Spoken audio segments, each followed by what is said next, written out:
সুপ্রিয় শিক্ষার্থী বন্ধুরা, আবারও আজকে তোমাদের সামনে আসলাম। আজকে আমি তোমাদের সামনে একাদশ ও দ্বাদশ শ্রেণীর ইন্টিগ্রেশন ক্যালকুলাসের কিছু প্রশ্ন আমি তোমাদের সামনে সলিউশন করব। আজকে আমি তোমাদের সামনে যে প্রশ্নটি সলিউশন করব, দেখো বোর্ডে লিখে রাখছি, খুবই গুরুত্বপূর্ণ। মনোযোগ সহকারে দেখার চেষ্টা করবে এবং শুরু থেকে শেষ পর্যন্ত আমার সাথেই থাকবে। ইনশাল্লাহ এই প্রশ্নের সলিউশন বুঝতে তোমাদের কোনো প্রকার সমস্যা হবে না ওয়াদা, যদি তোমরা ভিডিওটি দেখো। তাই চলুন প্রথমে দেখাও, এই নিচের অংশটা আমরা উপরে তৈরি করার জন্য চেষ্টা করব। তাহলে নিচে আমাদের কি আছে, e to the power x plus e to the power minus x।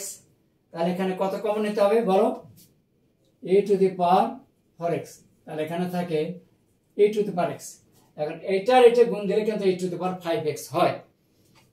যেহেতু গুণের ক্ষেত্রে বেস কমন করলে পাওয়ারগুলো যোগ হয়, তাহলে এখানে কত হবে e to the power minus x। তার কারণ এখানে আছে e to the power 3x, এখানে আছে e to the power 3x, আর কমন নিয়েছে e to the power 4x, একটা বেশি হয়েছে, এই জন্য আমরা এখানে দিয়েছি e to the power minus x। এইটার এটা গুণ করলে e to the power 3x পাওয়া যাবে।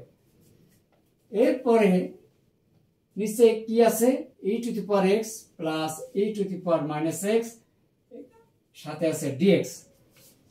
এখন লক্ষ্য করো e to the power 4x, এখন এটা যদি ব্র্যাকেট দিয়ে কাটা দেওয়া যায়, তাহলে কি থাকে e to the power 4x সাথে আছে dx।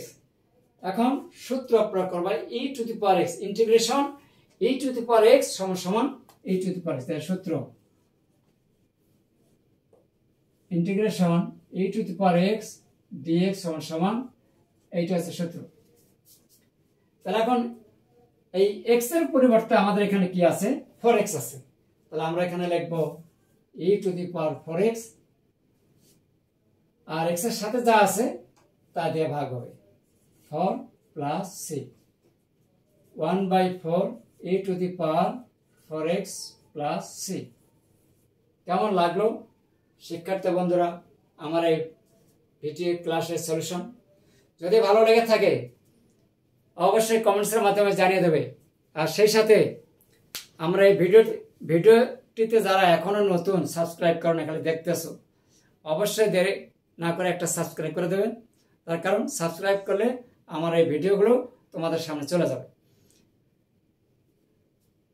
ঠিক আছে, আজকে এই পর্যন্ত রইল। হয়তো আগামী ক্লাসে কোনো একদিন তোমাদের সামনে আমি আসবো এরকম ভিডিও ক্লাস নিয়ে। সেই পর্যন্ত তোমরা ভালো থাকুন, সুস্থ থাকুন। আল্লাহ হাফেজ।